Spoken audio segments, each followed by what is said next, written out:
Okay, good morning and welcome to Mishna.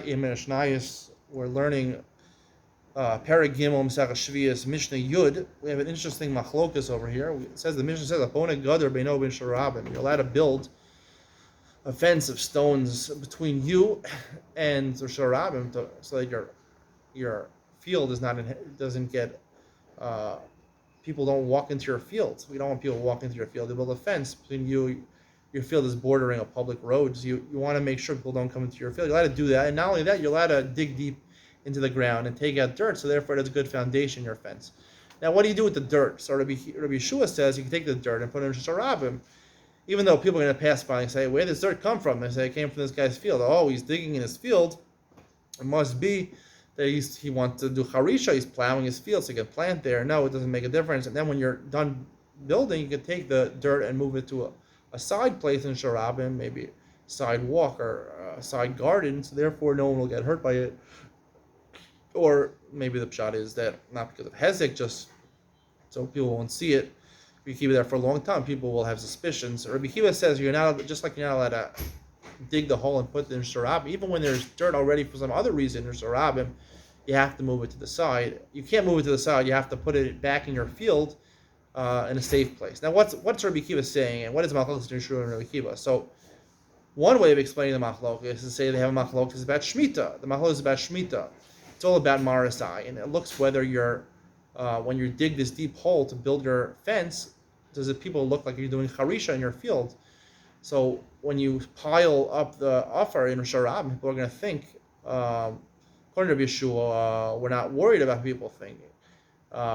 And to move it to the side afterwards, we are worried. If you keep it there for a long time, people are going to have suspicion, but if you move it to the side, it'll be okay. According to Rabbi Akiva, no, there's suspicion. Even if you take it and put it in Sharabim, people are going to have suspicion. And even if it was there in Sharabim, to put it on the side is also Marasai. It's also Marasai. And so therefore, you have to put it in the permitted way. You have to make it like an ashpa, like a garbage dump in your field, so people won't come to this suspicion. According to, and that would be the same achlokas by bor shiachomar. You're not making a fence. You're digging a well, or you're digging a pit in your field or a cave. The same halachas would apply because it's about marasai, suspicion whether you're actually digging this hole in order to plant in your field or not. So that's one way of explaining it. I believe that's the way the Rabbi Tanura, he said, he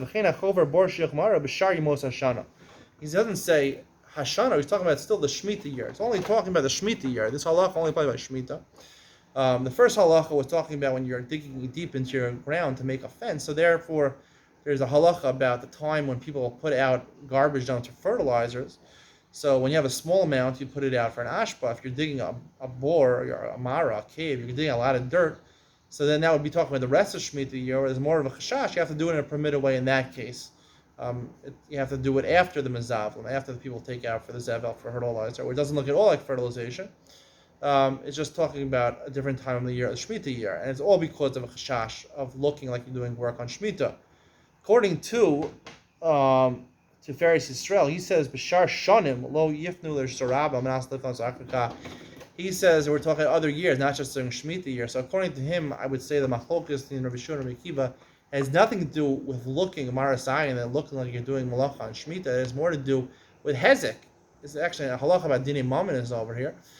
That, of course, according to everybody, when you're making a fence or you're digging a hole, it's not going to look like if you take the dirt and you pile it up in Sharabim, it's not going to look like you're doing work on Shemitah. No one's going to suspect it. They'll see you're making a well or you're making a fence. The problem is hezek, leaving in Rosh Hashanah, leaving a big pile of dirt. Is that going to cause hezek or not? According to Rabbi Yoshua, you'd be allowed to do it because that's the derech b'nei to do it. And then after a while, when you have more time, you put it on the side where no one gets hurt.